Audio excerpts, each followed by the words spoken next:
Ces documents, on le faisait manuellement. Chaque province devrait produire ces documents. Il fallait faire une année, parfois 2 ans, 3 ans pour avoir un document.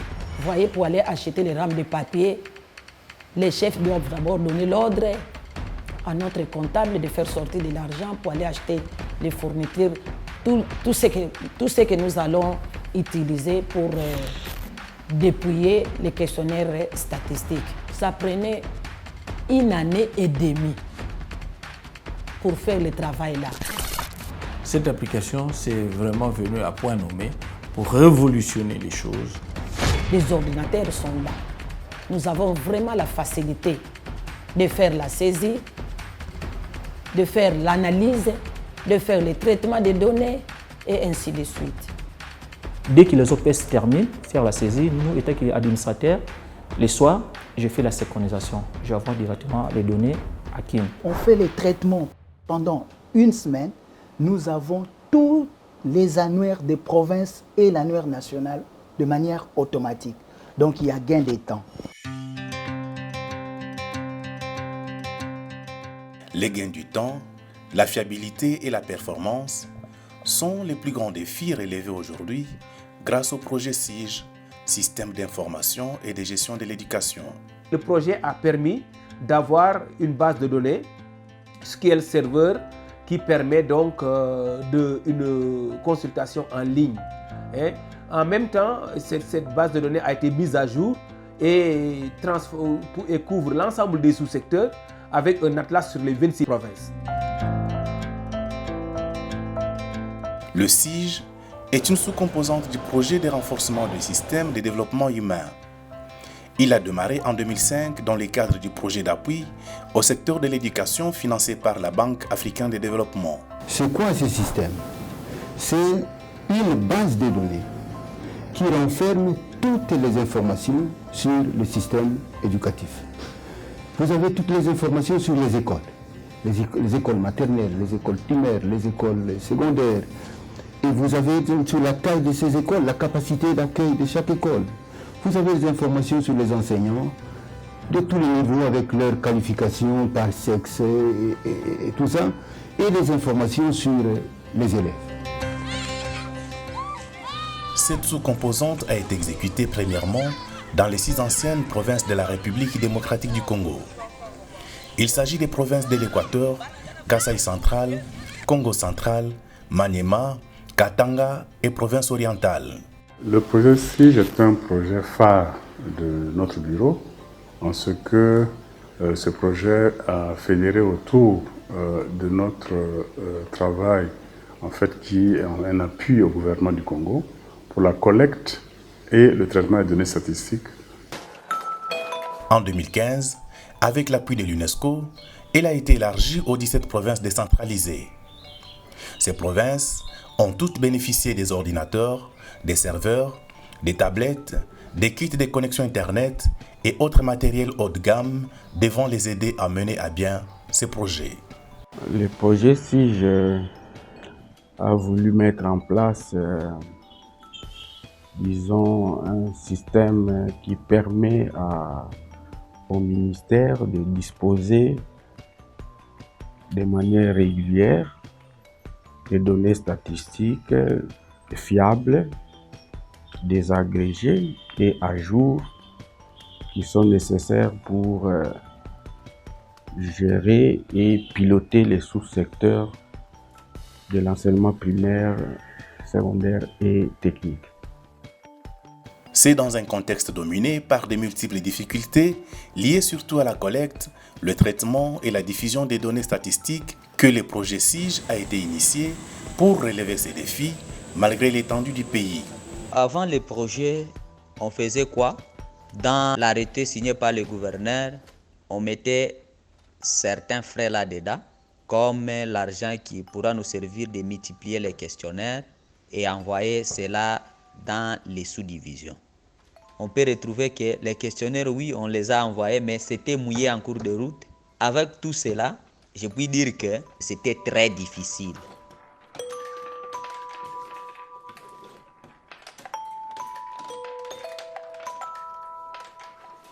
Conçu initialement pour couvrir les sous-secteurs de l'EPST, le projet SIGE a, grâce aux résultats obtenus à mi-parcours, permis une ouverture sur des innovations et intégration de l'ensemble des sous-secteurs EPST, SU et ENF. Nous avons une cellule technique de traitement des données statistiques au niveau de la DGNF. Et puis nous avons les serveurs, nous avons des suites, c'est ce qui fait que quand on fait la saisie, nous pouvons analyser les données statistiques et puis nous versons ça au niveau de la cellule technique de l'éducation qui est au niveau de l'EPST. Pour l'enseignement supérieur, l'application a été conçue pour que la saisie se fasse au niveau de chaque établissement. Donc on a développé des comptes. Quand l'établissement a son login, il a son mot de passe, il accède directement dans l'application, dans l'interface qui lui est réservée. Et il peut fournir les données et nous les envoyer via la disponibilité de la connexion Internet parce que ce sont des applications web. Donc ça, c'est vraiment un avantage, un acquis que nous nous en félicitons pour cette application et pour ce projet. Grâce à l'application informatique développée dans le cadre de ces projets, l'on peut se servir d'un téléphone portable, d'une tablette ou encore de son ordinateur, partout où l'on se retrouve pour collecter les données statistiques et les stocker directement dans un serveur cloud.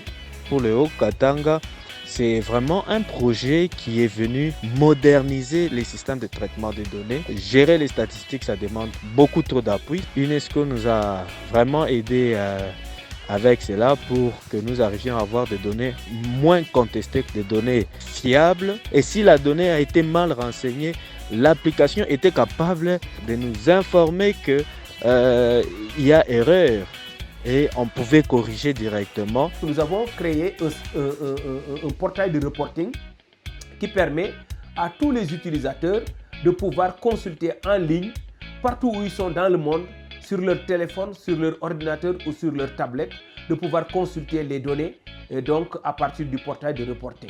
Et il y a même une innovation de taille là-bas, on peut même consulter les données d'une école avec la génération de la fiche école. Au cours de l'exécution du projet SIGE, le bureau UNESCO de Kinshasa avait pour rôle la mobilisation des différents intervenants, notamment les programmes de développement des capacités pour l'éducation, l'Institut international de planification de l'éducation et l'Institut des statistiques de l'UNESCO pour apporter leur assistance technique au ministère de l'enseignement primaire, secondaire et technique. C'est le soutien de tout le processus de production des données statistiques, le renforcement de capacités, la mise en place d'un mécanisme donc basé sur la création de cellules techniques au niveau des 16 provinces décentralisées. Je l'ai dit sans peur d'être contredit, la province du Kasaï central a été la première province éducationnelle de la République démocratique du Congo à avoir produit le plan d'action opérationnel qui a son point d'ancrage dans, n'est-ce pas, la stratégie sectorielle de l'éducation et de la formation, et ce, grâce à l'UNESCO. Dans sa phase de renforcement des capacités, le projet a permis de former plus de 1500 acteurs en les dotant de nouvelles connaissances dans la collecte, les traitements et la diffusion des données statistiques. Nous sommes allés même à l'IP pour suivre la formation. On a fait 45 jours par rapport à ça. Et puis on a fait aussi beaucoup de formations même en Afrique. Nous avons mis l'accent sur la formation des gens, des acteurs qui peuvent donc collecter et traiter. C'est pas évident. Donc il y a tous les outils informatiques, il y a la question des serveurs pour pouvoir stocker les données. Donc il y a plusieurs types de profils que nous avons formés. Petit à petit, et grâce à l'appui de l'UNESCO, le ministère est en train d'atteindre son objectif qui est celui de devenir capable de pouvoir rendre disponibles les annuaires statistiques à temps. Bien que les projets aient enregistré des succès fulgurants, il y a cependant des défis importants à relever. On doit renforcer en fait, la décentralisation. Il y a des problèmes d'énergie électrique, par exemple, dans certaines provinces. Dans le cadre de ce projet, nous avons pu former des jeunes gens. mais ce sont des jeunes gens. Si on ne fait pas attention, qu'ils risquent de partir quand ils vont trouver mieux. Ces jeunes gens, il y en a qui sont, la plupart ne sont pas payés. Donc nous avons ces risques-là de les perdre. Nous sommes conscients du fait que la récolte des données statistiques rentre dans les prérogatives qui nous sont dévolues par l'État congolais. Nous le savons, mais l'impression des questionnaires statistiques a un coût. Et lorsque nous ne recevons pas les questionnaires, c'est un blocage parce que le projet nous avait habitués à un certain moment à rendre disponibles ces questionnaires-là. Les résultats palpables obtenus grâce à ces projets n'ont pas laissé indifférents les bénéficiaires qui, du reste, souhaitent voir les SIG continuer son parcours en vue d'assurer l'efficacité du secteur de l'éducation nationale. La production des annuaires statistiques ne doit pas être un fait ponctuel qui dépend totalement et à 100% des apports des partenaires. Donc nous voulons qu'au niveau du ministère, au niveau du budget de l'État, que nous ayons les moyens nécessaires pour que le service de la gestion des informations pour l'éducation, que ce service-là soit autonome et qu'il soit capable de pouvoir faire ce travail même quand il n'y a pas d'appui de partenaires.